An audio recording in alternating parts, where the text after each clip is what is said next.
என்ன நான் கூட என்ன சொன்னேன் நியூஸ்ல பேட்டி கொடுத்தேன்னு சொல்லியிருக்காங்க. இல்ல பேட்டி கேட்டேன், இல்ல நான் எங்க போறேன்னு இருக்கீங்க. நான் வெளியே இருக்கேன் அப்படின்னு சொல்லிட்டு நான் எதுனால உங்களுக்கு நாளைக்கு கூப்பிடுறேன்னு சொன்னேன். எதுக்கு நான் யாருக்கு என்னோட போட்டோ வச்சு இந்த டிவில எடிட் பண்ணி போட்டுருக்கீங்க? ஆபீஸ்ல இருந்து இவங்க வந்து ஆனா ஆபீஸ்ல இருந்து உங்களுக்கு 1000 பிரச்சனை இருக்கு. என் பிரச்சனை என்னன்னு உங்களுக்கு தெரியுமா? எனக்கு டெய்லி இல்லைண்ணே இன்ன வரைக்கும் டிவிக்கு வந்து டெய்லி அப்டேட் கொடுக்குறேன். வண்டிக்கு அட்வான்ஸ் கொடுத்தது இன்னைக்கு செட்டில்மெண்ட் முடிச்ச வரைக்கும் எல்லா டீடைல் இருக்கு. போட்டோ ப்ரூஃபோட இருக்கு. நீங்க யாரை கேட்டு என்னோட போட்டோ வண்டி தரல நான் கூட சொன்னேன். வேற பிறகு கூட சொன்னேன்.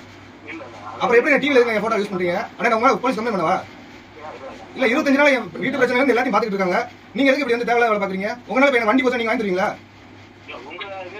ஆனா ஏன் நல்லதுக்கு தானே அவங்க அன்னைக்கு பொறுப்பேற்றுக்கிட்டாங்க, பார்த்து தரேன்னு சொல்லிட்டாங்க. சரிட்டு நானும் பொறுமையா போயிட்டு இருக்கேன். எனக்கு அந்த இதுல தேவையான விஷயம் எல்லாம் நடந்துட்டு இருக்கு. நான் எல்லாமே அவங்க சொல்றபடி போயிட்டு இருக்கேன். எனக்கு வண்டி கரெக்டா வந்துருச்சு. நீங்க எதுக்கு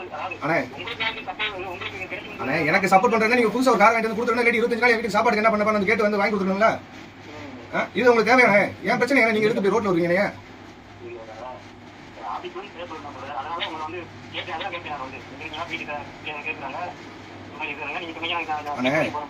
நியூஸோட சட்டப்படி நீங்க ஒரு விஷயத்தை தெரிஞ்சுங்க.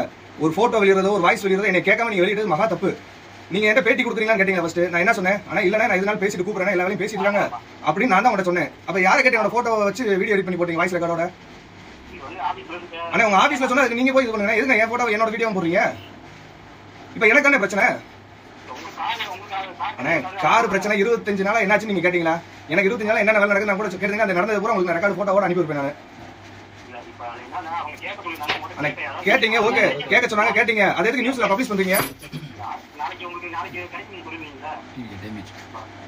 இல்லண்ணே இப்ப நீங்க வேணும்னே பண்றீங்களா? இல்ல அந்த கட்சி பேர் அசிங்கப்படுத்தணும் பண்றீங்களா? இல்ல எங்களை அசிங்கப்படுத்தணும்னு நினைக்கிறீங்களா? அப்ப என்கிட்ட கேட்டீங்க, நான் உங்கள்கிட்ட என்ன சொன்னேன்? இதை வச்சு நீங்க அரசியல் பண்ணலான்னு பாக்குறீங்களா?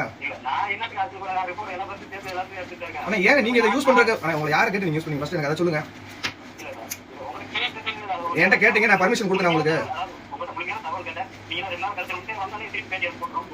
பேட்டி எடுத்து தானே பண்ணும். ஆனா ஒன்றும் இல்லை, நான் போலீஸ்ல கம்ப்ளைண்ட் பண்றேன், நீங்க வாங்க பேசிக்கலாம். சரிண்ணே உங்க பேர் மாணிக்கம் தானே?